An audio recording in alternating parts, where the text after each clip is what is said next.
Hey everyone, this is the next episode of the Heroes podcast, and I have Norma here with me. How are you? Hello, I'm so happy we finally catch up. Yes, it's so good. Before we go in, I wanted to introduce you so people know where you're from and what you're doing. Well, Norma is helping people heal their trauma completely, fall in love with life again. And I'm thinking maybe fall in love with themselves again. But before we go there, Norma, can you tell us uh, the beginning? Because probably you have not started as a coach, have you? No, I actually studied mathematics, which is kind of far from relationships and trauma and healing and all this stuff. But it's very like when you will hear my story, it will all make sense. So yeah, let's just go right into it. So yeah, tell us the worst. What have you been through to become the assistant, the helper, the healer, so we understand your past? Okay, so my father was never a part of my life. My mom and he had a long distance relationship, and except with for a couple of months, we never really lived together. And my mom was she just had too much things to do and to care. She has 4 children, and she wasn't able to meet everyone's emotional needs. I was a nice child, a good girl. I was a very good student. I played violin, and I would go to basketball trainings, and I would like do all the right things. But actually, I like later I realized I was doing that because I so deeply wanted validation from my father that I never got. And I guess the worst part was like this adolescence where I was just finding who I am, feeling so abandoned and unimportant, and just like I missed father figure in my life terribly. It's like I cannot count all the nights that I fell asleep in tears because I just felt so worthless. I was thinking, why did our father left us? Why he abandoned us? Were we not good enough? Were we bad people? Did we do something wrong? Was it something inherently wrong with me? Um, like the most, like majority of children of divorced parents always blame themselves for the divorce, and I was no different. And I also never like I was never shown how I deserve to be treated. And so after my first really abusive relationship, I just I was just like I don't I just don't want to live like this. I was like when I was talking to someone who was not emotionally involved in our situation and our relationship by any means, um and I was just like sharing what was going on, and this person was like, why do you allow that? Why do you like, you deserve so much better. You're daughter of God, you are so worthy, you are very precious young lady. Why would you allow someone to treat you like that? Why would you want someone in your life who treats you like that?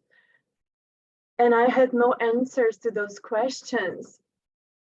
So then I was kind of invited to go to a therapy, and I started my journey because I realized I'm not going to be able to come out of this huge Gordian knot by myself. And may I ask you, how did this, like, how long did this go? You mentioned you were crying, it was so painful, or you were suffering so much. Like, how did this impact you in in other relationships or in your childhood? Like how long did this stay before you ended up in a therapy?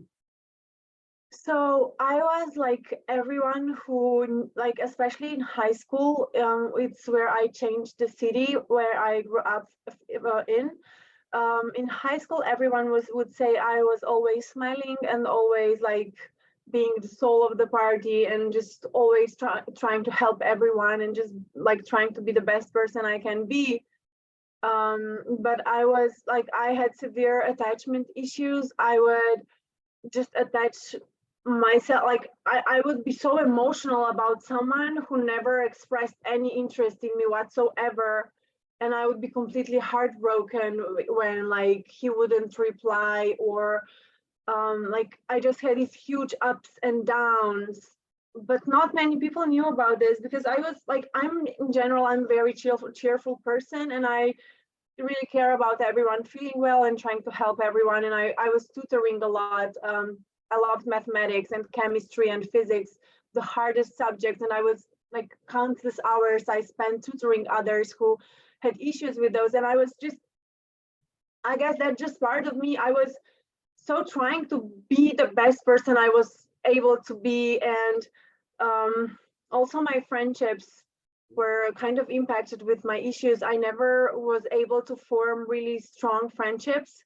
I only had one friend in primary school, um, and like even our friendship was then later kind of broken when she found a guy that was not liking me, and she then dumped me in order to have him and his family because that's how she felt more safe, I guess. um so yeah, that's how it impacted my relationships. But and also when I was in high school, I had severe issues with like this professor.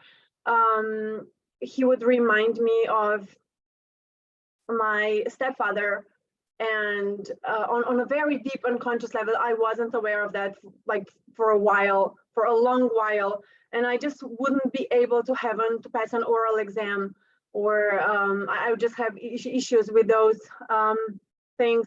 And with other subjects, I was just thriving, and I was always ready to answer and like be asked or anything. So that's how it impacted other areas of my life. This is really deep. So it looks like this teacher, whoever he was that kind of personality, or maybe they look, or how he was the trigger for you Yeah. to feel that abandonment or being ignored. Yeah. Yeah, I felt like I guess like the strongest emotion that I felt was just fear. I would just have a complete blackout. I remember, I think it was the first grade in high school. And I would talk, we knew who's gonna be asked and get the grade for each lesson. And I was talking to a friend, and she would ask me all the things, and I would just know all the answers. And then the professor would ask me the exactly same thing, and I would just be like, Blackout. yeah, complete blackout. I was just like, and then I got the negative grade, and I was like so bummed because I was excelling everywhere else. And yeah, that was really hard. Would you say by being the best person you can and helping everyone else to succeed and tutoring, would you say all of those things that you were busy doing, would they be masking this problem so you didn't have to feel bad about yourself, would you say? Yeah. Yeah, I mean, I wouldn't say I was faking it though. It Hmm. wasn't like a fake thing. I genuinely I am a very positive person and a very energy person, and like this go-getter type, and just let's do it. Let's get everyone to pass their exams. I'm like kind of, I have a lot of energy, and I love pushing people through and like discovering their abilities, and that's just my nature. It like really weird because that's exactly what I do now as a coach. But yeah, back then, another thing that was also kind of my coping mechanism, or should I say me trying to like not be in touch with reality, was I was fainting a lot. I would just like fell down and I was unconscious. That happened the whole first year. And I had over a month of absence in the end of the first year because of my very often like these, I know, attacks, or how you call them. So, but you mentioned then you ended up in therapy and you found help. By how did that happen? What was, do you think, the three things that has taken down you that path of transformation? Yeah, so like I said, I after like I broke up, like he broke up with me. We were arguing a lot and just breaking up and making up and breaking up again, and just like it was a roller coaster all the time. And then one time we were just like, let's just make a break for 6 months. And then after 6 months, we set a date and time and location where we'll meet. And in those 6 months, I had conversation with this this man. He was a priest, and he gave me the contact of a therapist. And I ended up going to her. Like I was going to her for 1 year, I think, once a week approximately. And I like, it felt good to be heard, to feel seen, to feel validated. But once I also brought my boyfriend, or should I say ex-boyfriend, and then and I was like, yeah, that's my boyfriend. And she was like, the next time I came, she was like, why are you doing this to yourself? You deserve so much better. And I was like, well, you tell me why I'm doing this. Like, I don't know, like why I'm attracted to these kind of people. Why are they attracted to me? Why do we always like get these crazy dynamics? Like, and it felt like I was going like, and then I changed, and I went to a group program, and then also I moved on to another relationship, and then we went for a couple therapy as well. And I mean, like talking about it, I mean, how is that helpful? Asking someone in therapy, why are you doing this to yourself? Like, I was like, yeah, I don't know, like that's why I'm here. I don't want to do that. Like, I want this pattern to change, and how do I, like, I was so angry actually, because like a lot of therapy and a lot of just like going back and feeling all the bad things just didn't like result in the changes I wanted in my life. So I wouldn't say like the breaking point was in therapy though, but it was the beginning of my healing journey. I can't deny that. And it actually helped to get kind of more pieces together and just like understanding where things are coming from and all of this awareness. But there was like literally no results. The relationship I attracted were still trash. Just like, I was so happy when they were over, but I was also heartbroken every time they were done, because I wasn't able to be with myself, and I had severe abandonment issues. And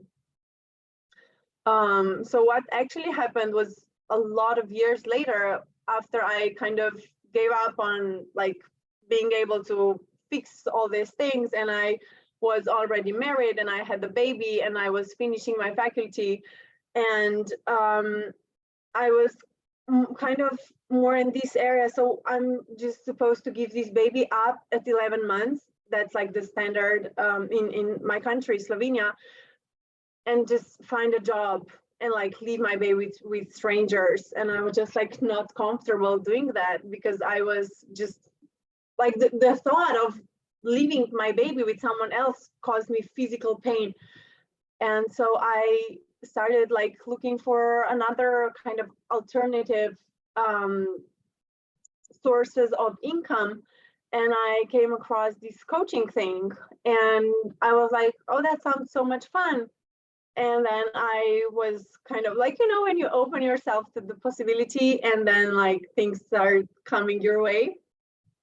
That's how it was with the mind shifting course.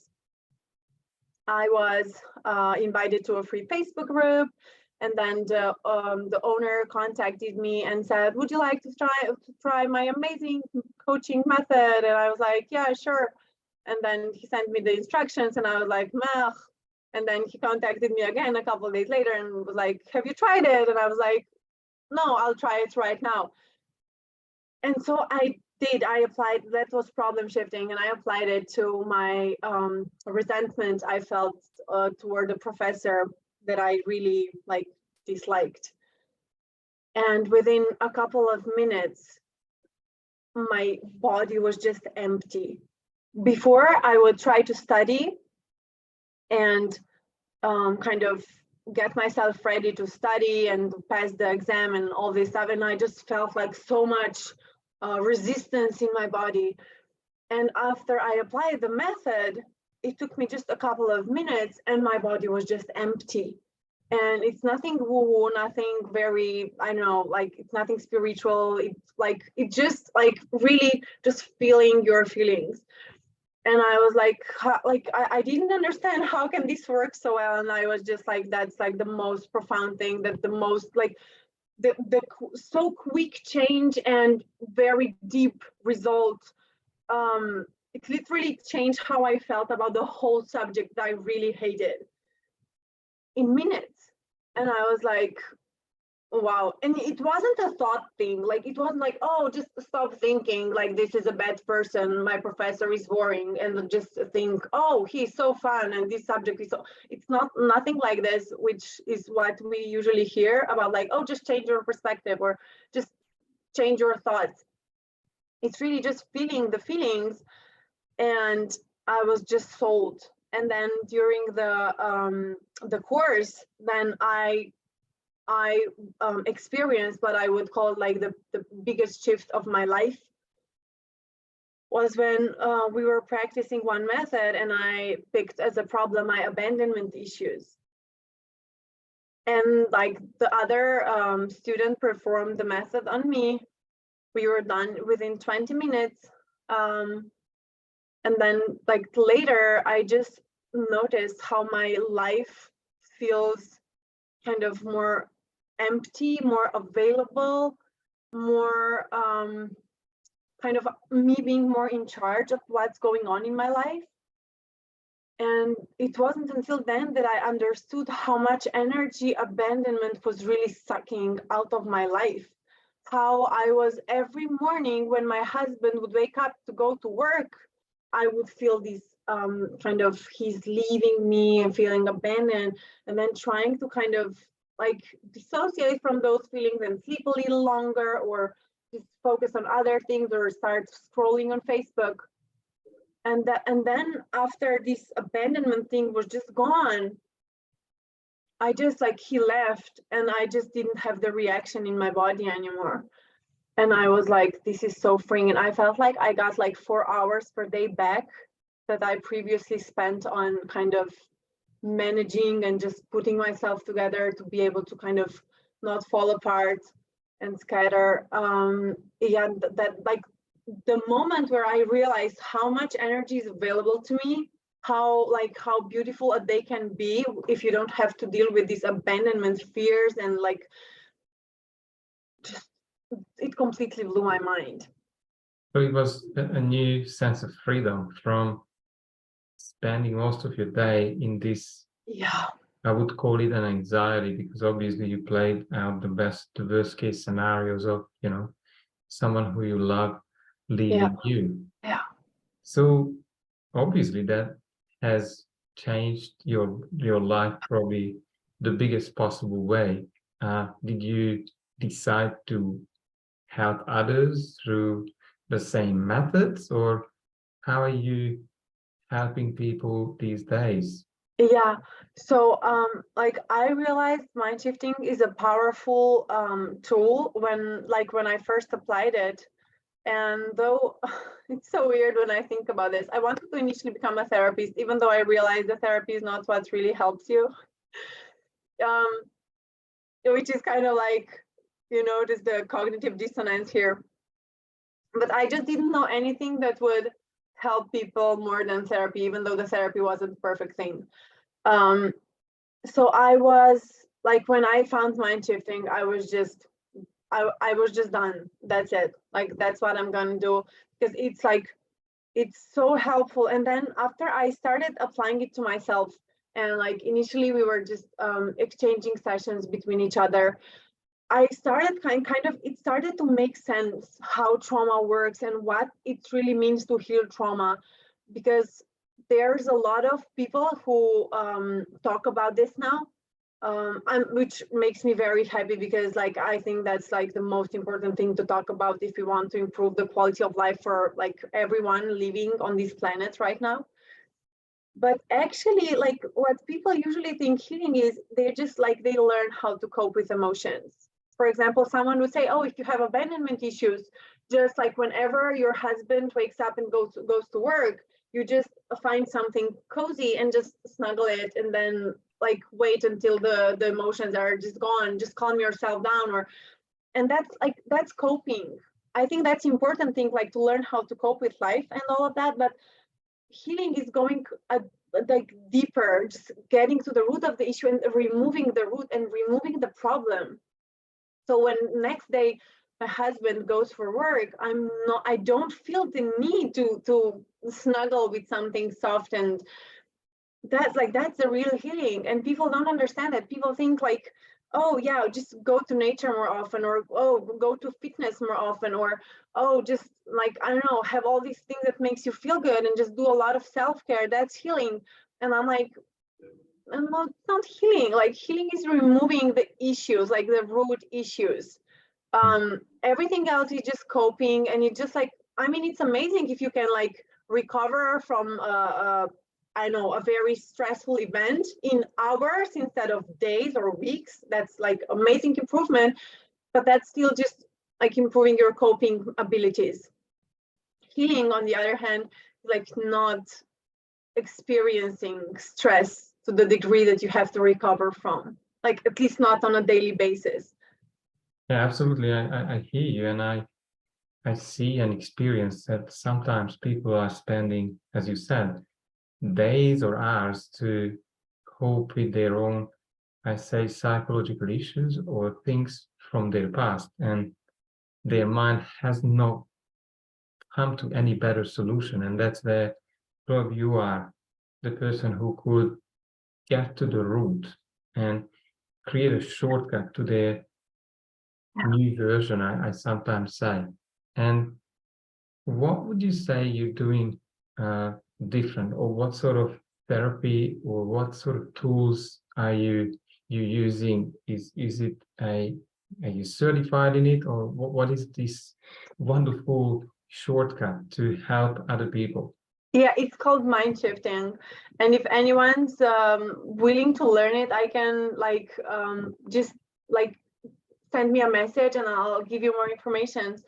But to describe, like, mind shifting is a set of somatic methods, which means like it just we in therapy, we just talk with from our mind.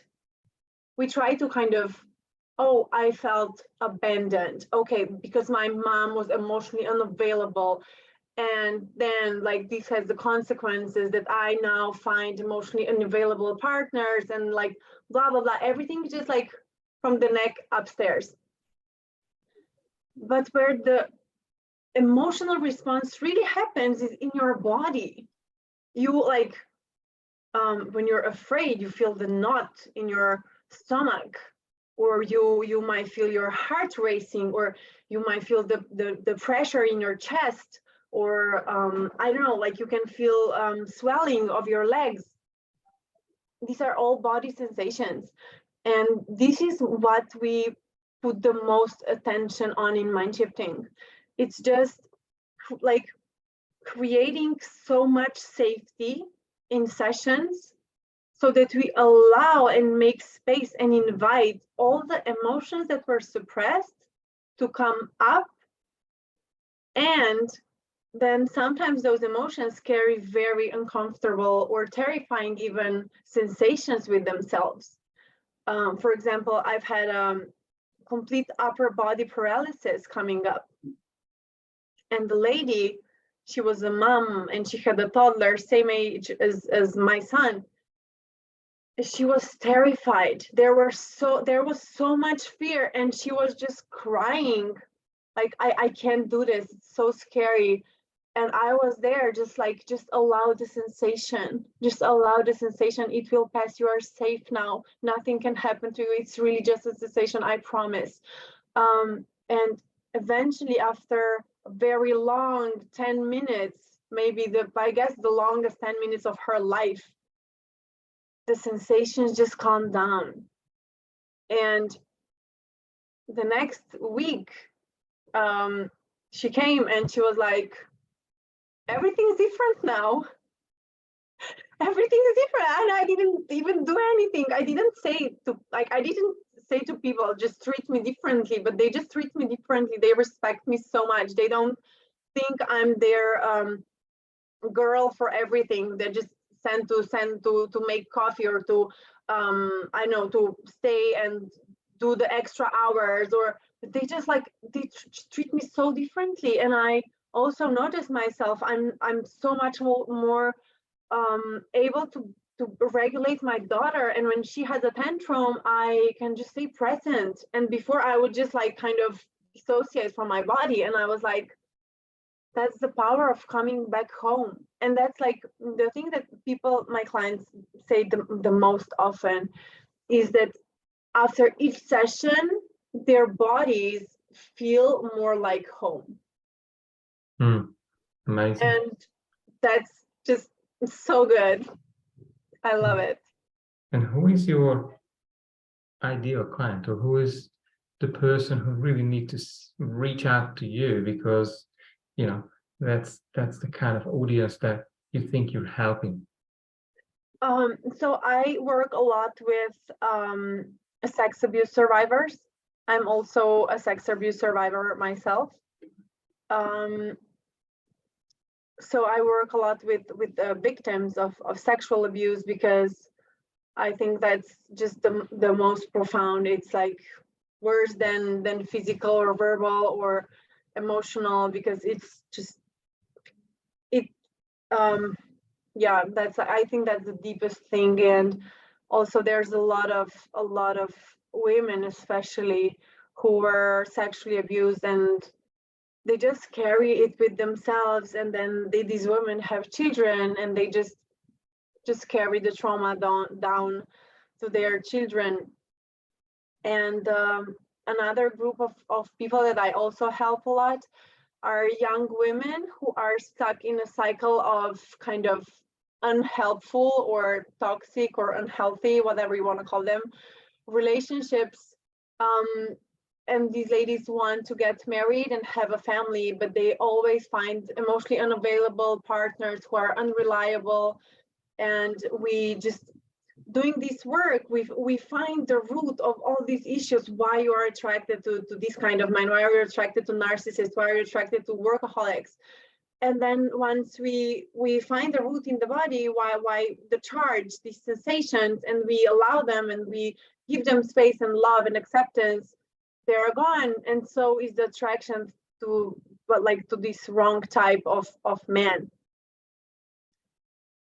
And can you tell me, if things went really well for you in the next 3 to 5 years, what would you be celebrating?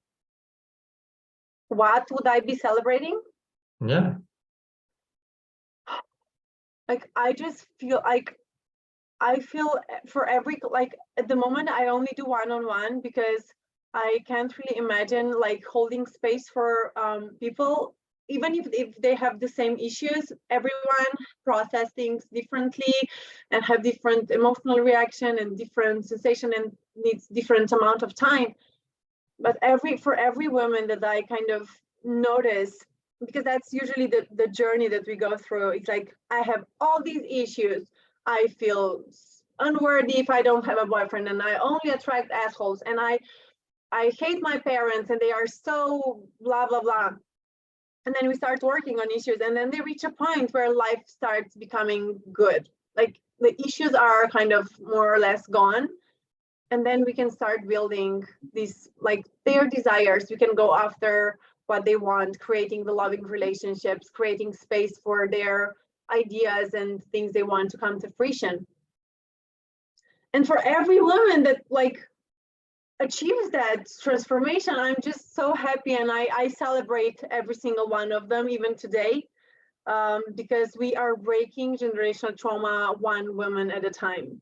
Also, one thing I'm like, why I focus on young women who want to start like their relationships and set them the right way is because I believe that in order to heal the trauma, the collective trauma, you have to start raising healthy children. And healthy children cannot be raised by wounded and traumatized mothers. So my focus is on future and current mothers, because I just think about it so often, how my life would be different if my mom had someone who would help her overcome her attraction to like men who are not good for her and who abandoned her children and their children. And it just like sometimes I still cry about it, because then but it's kind of stupid. What was the question again? Perfect. Probably would not be doing this work if mom had been seeing someone and she wouldn't have those limiting patterns or trauma herself. So sometimes myself too, I can thank for all of those problems and pain, that now I have a purpose, or I have something clear and a big why to do. So if someone is thinking about carrying this pain daily and stuck in it, sometimes for hours, then what are the 3 things you would suggest to someone listening to us who needs to get out of it because it's been going on probably for years or for decades? I would just like, whenever there's a pain, there's also a reason for this pain. Like I don't do this a lot, but I've had some clients who had chronic conditions and had this chronic pain and just these constant issues with particular parts of their bodies. And what we did was just focus on the pain. Just allow it. Just stop resisting it so much. Just take 5 minutes or even 1 minute and just try to not run away from the pain. Try not to hide. Try not to push it somewhere. Just allow it. What is the pain trying to tell you? Because pain, like every other sensation that I mentioned already, is just a sensation and it has a message. And if you are running away from the message, the pain will just have to become louder and your condition will get worse. So just stop being ignorant and stop being afraid of pain, and just like look at the pain as if it's someone you would go and have a coffee with. Okay, pain, I notice you. You're here in this part of my body. It's really uncomfortable. I can handle this for a little while. I can handle it for a long time. And I can sit here with you for a while. I can take a couple of deep breaths. I can say hi to this pain. Hello. I mean, we never even really greet each other. Just trying to have a kind of conversation with yourself. Because then the pain will feel heard, and and usually that's already enough for the pain to go away. I mean, it depends, of course, on the severity and health conditions and all of this, but usually what we really, or like for anxiety, it works the same, like it's the same thing. Like, okay, so why I'm anxious about? Why am I like, what am I fearing? What am I afraid of? What's the worst thing that can go wrong, and how would I feel if that happens? okay, so like, you know, our mind loves catastrophizing. So I was just listening to this man. He said, "Oh, so you have one project at work, and it's not going the way like you think it should be going, and you just make it mean that they will fire you, and then you'll have no money to pay the mortgage, and then you'll become homeless, and then your kids will be taken away, and they will get terrible people who will care for them, and they will just get beaten every day." And like, come on, like it's just a project. Okay, it's nothing, like nothing is lost yet. But if you like, sometimes our minds want to go down the worst route, and then I'm just like, okay, just write it down. What's the worst thing? And prepare for that. Okay, like you don't have to go down like extremely far, because you can say, okay, if I lose the job, I'll just find another job, or I will I don't know, move back to my parents for a little while, or okay, I will, I don't know, take a loan and make kind of like try to find solutions for these worst case scenarios, because we are resourceful when we start using our rational brain and just not get lost in this fear and like, oh, we're all gonna die and everything's gonna be terrible. We are able to come up with a lot of solutions. And that's also like one thing mind shifting does as a byproduct, is allowing you to come from this emotional state into kind of more rational state. I've had a lot of I have a lot of women coming and saying, yeah, there is 0 guys that like are meet my standards. And I'm like, okay, like let's process this. There are no guys who meet your standard. And then we go through the method. And then she's like, oh, I guess like there's like 3.5 billions of men and like blah blah blah. And so I guess there will be a couple who will also meet my standard, like, you know. That's also kind of a byproduct of processing the emotions. It just like kind of common sense comes back to you.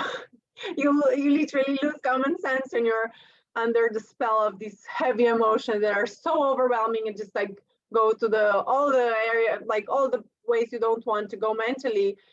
But once you're just clear the emotions, it's just like, okay, yeah, well, I guess there is another job for me if they fire me from this one. I guess there is another boy who will love me for who I am, even though the last guy I chose was a complete asshole. Like there, like, you know, just start noticing possibilities that before felt like non-existent, like not gonna happen, it's impossible. Then you just start realizing that's not true. Well, wonderful. I mean, you are the one to open the door, right, of awareness, of Yeah. possibility. We are just coming up to the time when we finish. I would love to have this conversation for another few hours, but if you had one last few things to share, what would that be?